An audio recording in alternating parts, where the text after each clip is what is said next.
유럽의 변방 포르투갈, 그들의 지리적 위치처럼 언제나 변방이었습니다. 그들도 후추를 좋아했습니다. 그런데 지중해 무역의 가장 끝에 위치했기에 가장 비싸게 후추를 사야만 했습니다.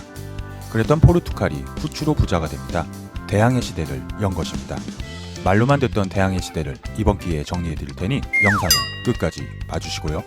축구선수 호나우두만 유명하지 않은 나라 포르투갈의 리스본 투어를 시작합니다.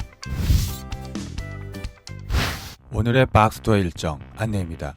리스본의 명물 28번 트램이 기점에서 트램을 타고 리스본 투어를 시작하겠습니다. 대지진도 버텨낸 리스본 대성당을 보겠습니다.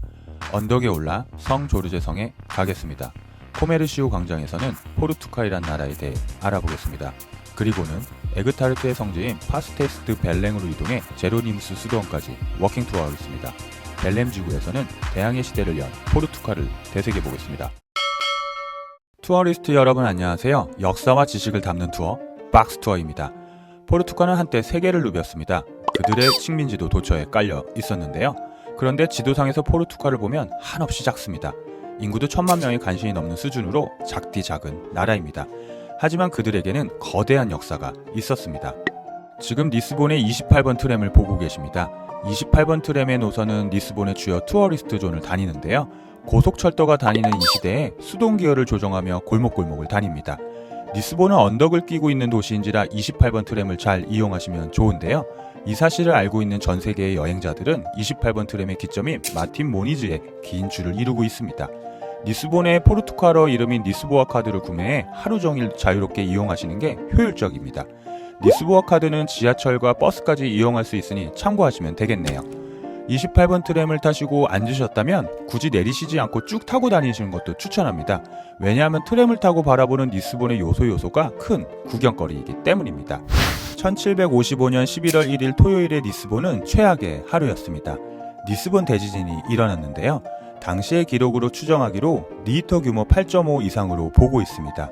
지금 수준으로 봐도 실로 엄청난 지진이었는데요. 리스본 인구의 20%가 사망했고 리스본의 건물 중 85% 이상이 파괴되었습니다. 그래서인지 현재 리스본의 건물들을 볼 때 여느 유럽의 도시처럼 그리 오래되지 않아 보입니다. 지금 보고 계시는 리스본 대성당은 대단했던 리스본 대지진에도 파괴되지 않고 남아있는 몇 안 되는 건물입니다. 사실 유럽의 다른 도시에 있는 성당에 비해 수수한 모습입니다. 그래도 이 성당이 높이 평가받는 이유는 대지진을 견뎌내서가 아닐까 싶습니다. 리스본은 언덕의 도시입니다. 물론 유럽의 도시를 투어할 땐 어느 정도 도보를 감수해야 하지만 리스본은 한 가지 더해지는 것입니다. 바로 오르막을 걸어야 한다는 것인데요. 28번 트램을 타고 리스본을 느끼려면 우리는 선택을 해야 합니다. 어떤 전망대에서 리스본의 전경을 볼 것인가 하는 문제입니다. 일단 우리는 성 조르제 성에서 리스본 전경을 감상할 것인데요. 약간의 등산을 감수해야 하는 문제가 있습니다. 등산이 싫으시다면 28번 트램의 포르타스 두 솔에서 내리셔서 리스본 시내의 전경을 보셔도 됩니다. 이외에도 각종 카페에서 감상하는 방법이 있으니 참고하시고요. 아무튼 성 조르제 성은 우리가 익숙하게 보던 유럽의 성같이 생겼습니다. 언덕 위에 우뚝 세워져 있어 성을 바라보는 것만으로 멋이 있습니다. 성 조르제 성은 로마 시대였던 5세기경 세워졌는데요. 이슬람 세력의 지배하에도 요새처럼 쓰였던 성입니다. 이 성도 역시 리스본의 여느 건물들처럼 리스본 대지진 때 파괴되었고 1938년에 복원되었습니다. 이 성의 투어 포인트는 성에서 보는 선셋인데요. 리스본에서 전망대란 이름이 붙은 곳이라면 선셋을 주요 투어 포인트로 삼고 있습니다. 코메르시오 광장입니다. 사실 이곳은 궁전이 있던 자리였습니다. 그런데 역시 대지진으로 모두 무너졌습니다. 이후 도시 재건 시 광장이 조성되었고 리스본 최대의 광장이 되었습니다. 광장 이름인 코메르시오는 포르투갈어로 상업이란 뜻입니다. 현재도 서울의 명동처럼 각종 상점들이 있는 지역이기도 합니다. 리스본 앞을 흐르는 테주강을 접한 광장 지역이 예전에는 각종 무역의 중심지였으므로 코메르시오란 이름이 붙었습니다. 우리는 지난번 베네치아 투어를 통해 후추의 중요성을 알게 되었습니다. 베니스의 상인이 돈을 벌었던 이유가 인도에서 수입한 후추를 유럽에 팔았다고 설명드렸는데요.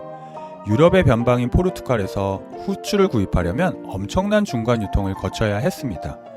후추는 원산지 인도를 떠나 실크로드를 타고 아라비아 상인을 거칩니다. 그리고 비잔틴 제국을 거치고 베니스의 상인에 의해 지중해 경로로 흘러들어옵니다. 여기에다가 포르투갈은 스페인까지 거쳐야만 후추를 먹을 수 있게 됩니다. 엄청난 중간 유통을 통해 포르투갈은 금을 능가하는 가격으로 후추를 사야 했습니다. 그래서 포르투갈은 아프리카를 돌아 인도로 직접 가는 프로젝트를 기획합니다. 엄청난 중간 마진을 거쳐 후추를 사느니 직접 가서 사오는 게 낫겠다는 판단을 한 것입니다. 그래서 포르투갈은 바르톨로메오 디아스를 시켜 아프리카의 끝을 알아오게 하는데요. 그는 현재 남아프리카 공화국의 희망봉을 발견하고 아프리카 끝을 알아오는 데 성공합니다. 그런데 아프리카를 돌아 인도로 가는 게 쉬운 일은 아니었습니다. 지금처럼 동력이 있는 배가 아니라서 바람을 잘 이용해야 했습니다. 그리고 바닷길인 항로를 개척하려면 별자리도 잘 봐야 했습니다. 하루 이틀 만에 가는 거리도 아니었기에 항해 중 먹을 식량을 잘 관리하고 승조원들의 건강도 챙겨야 했습니다. 이러한 난관을 극복하고 희망봉을 거쳐 인도에 다녀온 사람이 있었으니 그가 바로 바스쿠 다가마입니다. 그의 이야기는 벨렘지구로 이동해 하도록 하고요. 우리는 이제 벨렘지구에 있는 파스테이스 드 벨랭으로 이동해 에그타르트를 먹도록 하겠습니다. 투어리스트 여러분은 에그타르트를 좋아하십니까?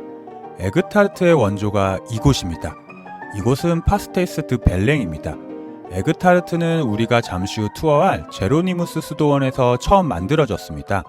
만들어진 계기는 수도원에서 수도복을 세탁하기 위해 계란 흰자를 사용했다고 합니다. 그러다 보니 노른자가 많이 남게 되었고 남은 노른자를 가지고 만들어진 음식이 에그타르트가 되었습니다. 그렇게 먹던 에그타르트가 수도원이 문을 닫으며 없어질 위기에 놓였는데요. 수도원 한 가게에 에그타르트 레시피를 팔아 만들어진 게 지금의 파스테이스 드 벨랭이 되었습니다. 1837년부터 시작해 지금까지 이어지고 있는데 이 집의 레시피는 단 6명만이 알고 있다고 합니다. 150년 넘게 제한된 사람들만이 레시피를 알고 지켜낸 맛이 에그타르트 원조집의 맛인 것입니다. 그러면 이제 우리는 파스테이스 드 벨랭 가게를 나와 제로니무스 수도원까지 워킹 투어 하겠습니다. 파스테이스 드 벨랭이고요. 왼쪽이 이제 안에서 드시는 줄이고요. 오른쪽이 포장 줄입니다. 근데 안에서 드시는 줄이 기시다 하시면 포장을 하셔가지고 옆에 보시면 스타벅스가 있습니다.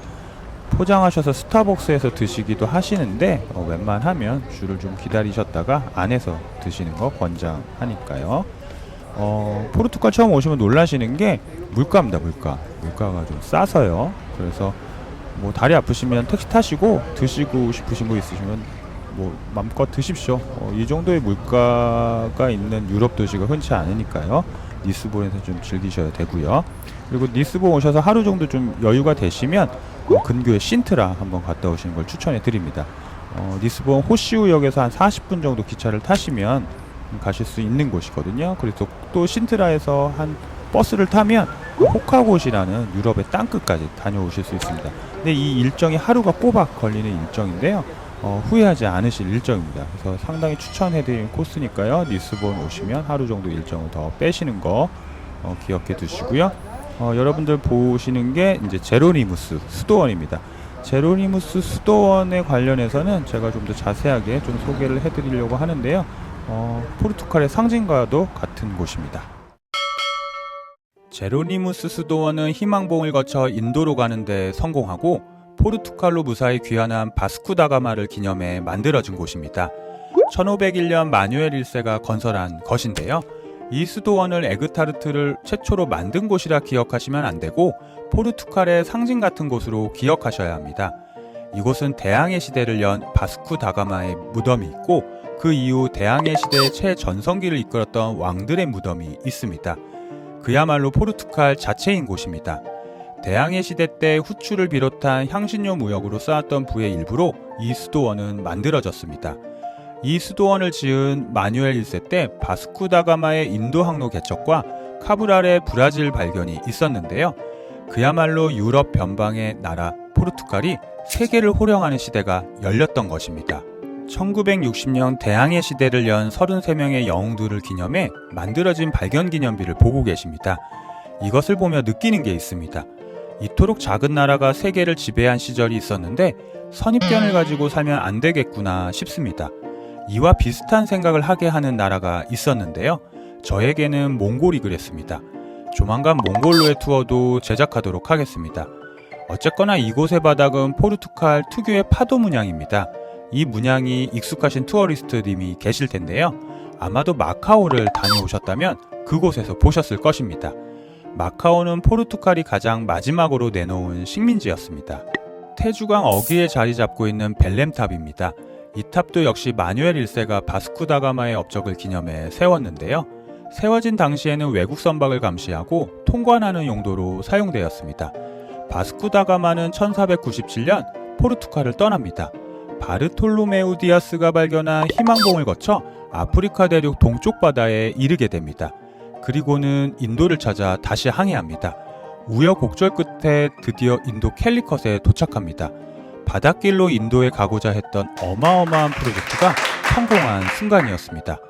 바스코 다가마의 인도 항로 개척은 인류사에 큰 의미가 있는데요. 그것은 바로 바다를 통해 세계 어디로든 갈 수 있는 시대의 서막이 열렸다는 것입니다. 그런데 역사적인 큰 의의가 있었던 바스코 다가마의 인도 방문에서 그토록 원했던 후추는 살 수가 없었습니다. 왜냐하면 그들이 무역하고자 가져갔던 물건들이 인도인들에게 우스웠던 품목이었기 때문입니다. 아라비아 상인들과 거래하며 눈은 높아졌는데 포르투갈에서 가져온 것들은 도저히 거래해줄 수 있는 것들이 아니었습니다. 그렇게 빈손으로 귀환했지만 마누엘 1세는 인도 항로를 개척한 바스코 다가마의 업적을 지켜 세웠습니다. 1502년 바스코 다가마는 또다시 인도로 향합니다. 인도인들이 원하는 물건은 애초 포르투갈에 없었기에 이번에는 무력으로 남인도를 굴복시킵니다. 그리고는 향신료 독점 무역을 할 수 있게 되는데요. 이후 포르투갈은 후추를 원없이 먹었던 것은 물론 이를 통한 무역으로 부를 축적합니다. 베니스의 상인이 쓸어 모으던 돈이 대항해 시대를 연 나라들에게 이동하게 됩니다. 가도 가도 끝이 없을 것 같은 바다입니다. 그런 바다가 두렵게 느껴집니다. 알 수 없는 그 바다로 항해하는 사람들이 있었습니다. 도전이란 그런 것입니다. 성패를 알 수 없지만 일단 해보는 것입니다. 실패의 두려움은 도전을 막지 못합니다. 도전을 해야 성공도 할 수 있기 때문입니다. 대항해 시대는 현대를 사는 우리에게 교훈을 던지고 있습니다. 도전하는 여러분은 진정한 투어리스트입니다. 구독과 좋아요로 오늘의 투어 비용을 대신하겠습니다.